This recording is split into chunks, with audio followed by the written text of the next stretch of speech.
백신 개발에 대한 기대감이 이처럼 커지고 있지만 여전히 전 세계 코로나19 상황은 심각합니다. 특히 미국의 확진자 발생 속도가 너무 빠릅니다. 이틀 전 대선 승리를 공식 선언한 미국의 조 바이든 대통령 당선인은 코로나19를 통제하기 위한 본격적인 행보에 나섰습니다. 검사소 확대와 무료 검사, 개인 보호 장비 생산 증대 등을 적극적으로 추진할 13명의 자문단을 구성하고 발표했습니다. 미국이 암흑의 겨울에 직면하고 있다며 감염 확산을 막기 위한 마스크 착용도 국민들에게 호소했습니다. 코로나19 억제를 최우선 해결 과제로 제시하면서 대응에 실패한 트럼프 대통령과의 차별화를 명확하게 드러내려는 의도로 해석됩니다. 바이든 당선인이 현재 머물고 있는 델라웨어를 연결합니다. 홍희정 특파원, 바이든 당선인이 코로나19와 관련해 기자회견을 했군요. 구체적으로 뭐라고 말했습니까? 네, 예상했던 대로 바이든 당선인의 첫 행보는 코로나19 대응이었습니다. 오늘 오전 11시 53분쯤 제 뒤로 보이시는 델라웨어주 윌밍턴 퀸 시어터에서 카말라 해리스 부통령 당선인과 함께 참석해 기자회견을 열었는데요. 조금 전 40여 분 전까지 회의를 가진 후 이곳을 떠났습니다. 바이든 당선인의 주요 메시지는 마스크 착용을 간곡히 부탁한다는 것이었습니다. 기자회견 후 트위터를 통해서도 1월 20일까지 정식 대통령은 아니지만 오늘 자신이 전한 메시지는 마스크를 착용하라는 것이라며 거듭 강조했는데요. 오늘 기자회견 내용 잠시 들어보시죠. So please, I implore you, wear a mask. Do it for yourself. Do it for your neighbor. A mask is not a political statement. 네.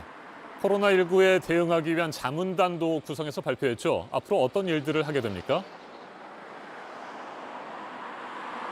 네, 바이든 당선인은 기자회견에 앞서 코로나19를 정면으로 다루기 위한 13명의 자문단을 발표했습니다. 이번 자문단에는 트럼프 행정부의 코로나19 대응 문제점을 제기했다가 한직으로 밀려난 뒤 사직한 릭 브라이트 전 보건복지부 생물의약품 첨단연구개발국 국장도 포함됐습니다. 바이든 인수위원회 웹사이트에는 코로나19 대응이 최우선 과제로 올라와 있습니다. 여기에는 검사소 확대 및 무료 검사, 개인 보호 장비 생산 증대, 효과적이고 공정한 치료와 백신 제공 등 7가지 계획이 담겨 있는데요.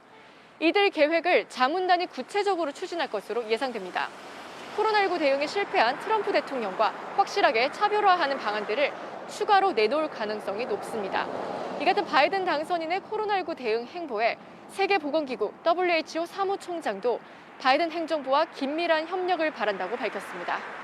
네, 미국의 코로나19 상황은 여전히 심각한 수준입니다. 누적 감염자 수가 결국 1,000만 명을 넘어섰군요. 네, 오늘 기준 미국 코로나19 누적 감염자는 1,000만 명을 넘어섰습니다.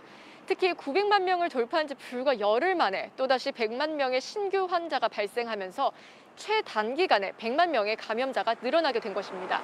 이 또한 새로운 기록입니다. 1,000만 명은 미국 전체 인구의 3%에 해당하는데요.